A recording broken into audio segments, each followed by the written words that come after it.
pray for conversion, but fuck the perversion. Your program outdated, please update your version. His word gets submerged in, believe in the version that God is the man, with holiness merged in. Told him to pick up his mat just to serve him. He got up, skinny legs, ain't got the jerking. He's water walking in miracle. What's going on? It's August 17th and it's 4:58 p.m. I'm trying something new. I hope y'all can hear me. I am holding my phone at least while I'm on the highways because I know it gets loud. It's loud in my car. And I can't necessarily afford the right microphone equipment to really do anything about it. So this is what y'all gonna get. I wanted to wait, but I had something that I felt like the Holy Spirit was dropping in my spirit so strong. So I wanted to get it out now. And first of all, Holy Spirit, speak to me, speak through me, and speak. This is called It's Still Pimpin'.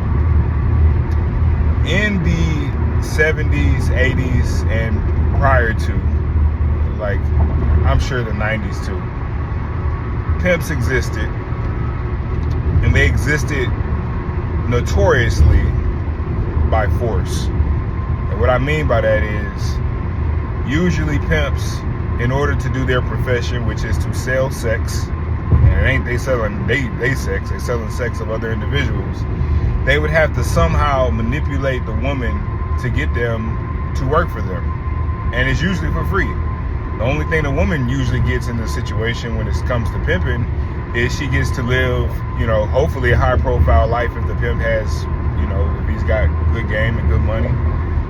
And to reside with the pimp, he will feed her, he will give her all the drugs she needs, but he never pays her. Pimp gets all the money. And so in order to get a woman to do that, you have to use manipulation. And in order to keep her and make her stay, you have to use pain.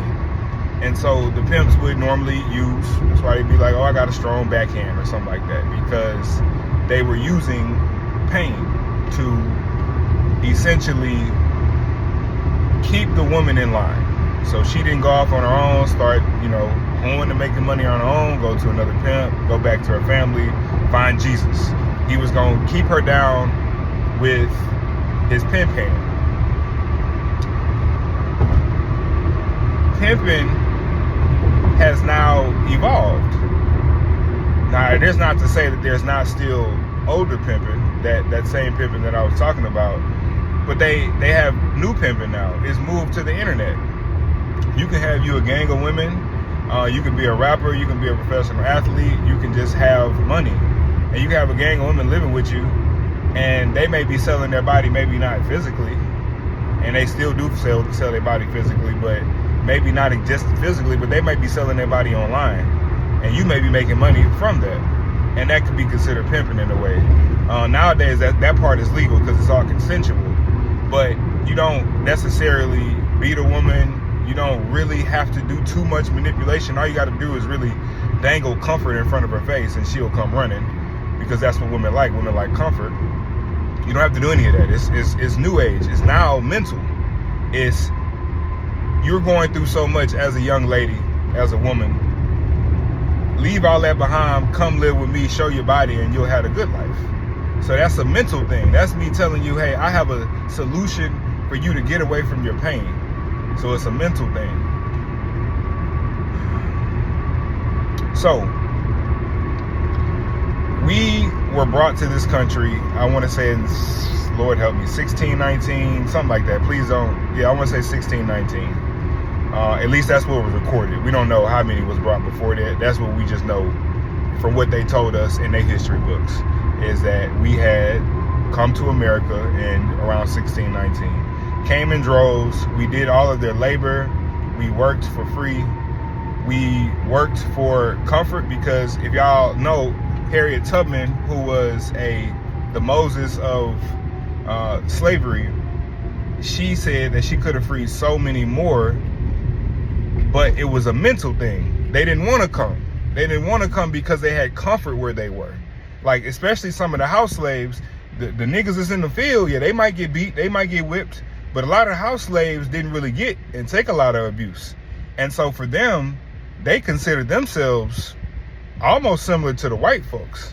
They condemned the ones that was out there. They would snitch on the ones that was out there in the field. They would laugh at them when they got beat. They would set them up to get beat, and it was all slavery. They were all still and captured. Even the ones that were in the house, they were still and captured. And although Harriet Tubman was seeking to free them, a lot of them were so caught up in their comfort and so caught up in what they have and so caught up in the fear of, what if I do leave this plantation and I go up to the north where I don't know what's up there, I don't know nobody, like, what am I gonna have to do? Am I gonna have to work harder? Am I like, what's gonna happen to me? And it was fear that kept them in prison.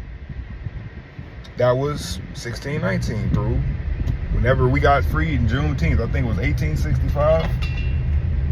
And we still ain't free, because the new slavery is incarceration and 9-to-5s. I'm still gonna make money off of you. I just ain't gotta use the whip. I don't have to lynch you now, because I can just shoot you as a police officer, and that's public lynching enough to keep you in line. I'll put you up for these petty charges because I created this 13th Amendment, which you thought was supposed to help you, but it actually didn't help you. It just gave cops more of a reason to harass you, prosecutors more of a reason to prosecute you, and anybody dealing with your case more of a reason to lock your black ass up. Because if I lock you up and these prisons are privatized, which means I make money off of your labor, I just earned a slave. So as much as we like to celebrate Juneteenth and talk about how we're free, we not free. Some of us out here free, but you know the ones that's out here free, especially the ones that's working a 9-to-5 and pointing their fingers and laughing at the ones that's in jail, you the house niggas. The ones that's in there comfortable, not worrying about the fact that we sending our black boys to jail for nothing, not understanding that even if they do commit the crimes, it's the system that they in that's making them commit these crimes.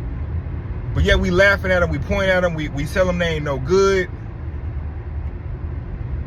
And we have no compassion on them. Just like the house niggas back in the day. Looking out at the field, be like, look at them niggas working. Massa, go beat them. That's what you do. I saw a clip, this is what this really got inspired by. I saw a clip earlier, and this guy was breaking down because he heard that he had 43 years to, basically his sentence was 43 years. And it was from some dude named Black Conservative. And I'm just reading up and down the comments, and they're like, oh, he gets what he deserves. You shouldn't have did the crime. And I'm just like, y'all don't even, nobody saw the whole trial. As far as I know, this was a short. And if they did see the whole trial, forgive me. But last time as far as I know, these niggas didn't see the trial. They just saw this clip. So they don't know what the facts was. Because I've been a juror. I understand that these facts ain't what they seen. These witnesses ain't what they seen. These police officers that's testifying against you, they will lie to you in your face and tell you they lie on stand and still get away with it. It ain't what it seems. They just using this to capitalize off our slavery. I saw a video last night talking about we going into a second slavery. We already here. We already enslaved. Wake up.